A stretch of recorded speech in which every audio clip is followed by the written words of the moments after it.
Hi everybody, I'm Bill Sanders and this is Watch Art Sci, the art and science of watch collection. Today we're going to be talking about two things. They're both relatively brief.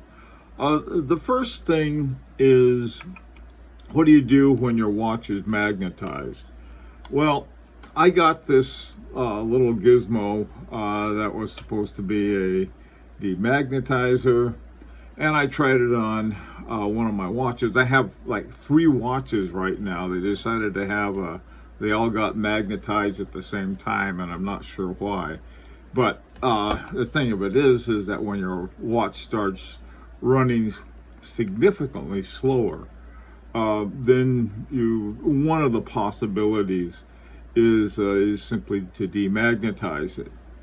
Now, this next little segment here shows how to go about and demagnetize your watch. You may have seen other examples of how to use a demagnetizer. This is an inexpensive one, and I've had it for a while, and it's never worked right. The way you're supposed to work it is pretty simple, though.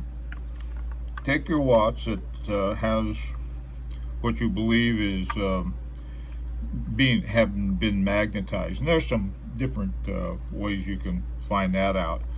But to demagnetize it, what you do is you put it on this demagnetizer.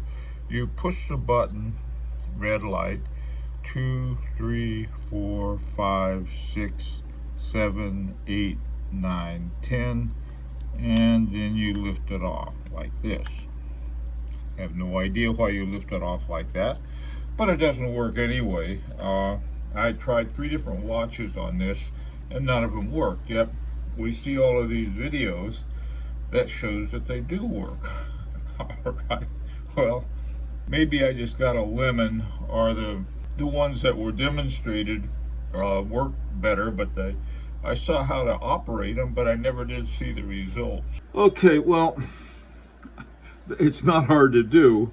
You're just, holding down the button and having the watch over here and then releasing it after 10 seconds and then floating it up that way. The problem with it is usually it doesn't work, all right?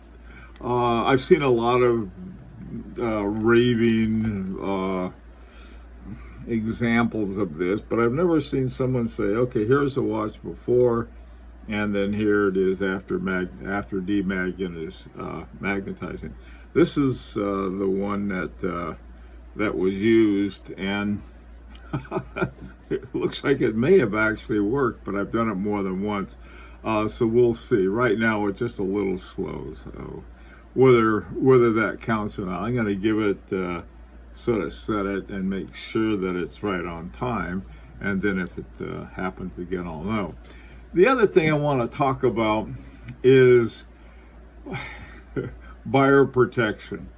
When you buy and sell watches all over the internet, one of the things that I've had, but I never worried too much about it, to me the best buyer protection was getting to know the seller and only dealing with sellers that you could either trust or get your hands on. Give me my money back. So, generally I'm probably way too trusting, but that's my nature, and I don't plan to change it. So one of the things that I was able to do is, and most people know about this, is using the buyer protection on Chrono 24. And I never thought about it. I pay for a watch. I get a thing the next day or the same day with a tracking number on it, and then the only thing I worry about is if it's from overseas going through customs.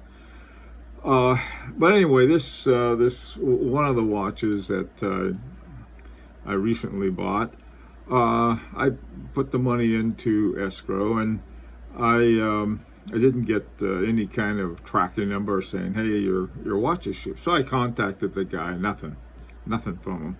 Okay, all right, well, it's in escrow. I mean, it's his to lose if he wants to. So then I contacted him through Chrono24. I said, look, this guy's got he owes me a watch. And I sent him a note and he didn't respond. So anyway, so I went through that and he did respond, and he gave me this explanation about the quarantine and coronavirus and all the problems, and he didn't know if he could ship it to the U.S. It's the U.S. they don't want in Europe, not the other way around. Shipping things here wouldn't seem to be a problem. But anyway, he had asked me in one of our communications if I wouldn't mind if I'd send him directly the money, and I said no, I'm going to go through buyer protection, and now I am like super glad that I did. And we'll see how this ends up in the long run. But let me tell you, even though it may cost a little more, mainly for the seller, boy, I tell you, it's really worth it. And especially if you don't know the seller. If you know the seller, sometimes though that even doesn't work. I had a deal with a guy who I'd successfully done business with before. He did a great job, and something happened to him, and so he wasn't quite the same guy. Anyway, let me know your experiences both with the demagnifier and also if you've needed to have buyer protection by an escrow account.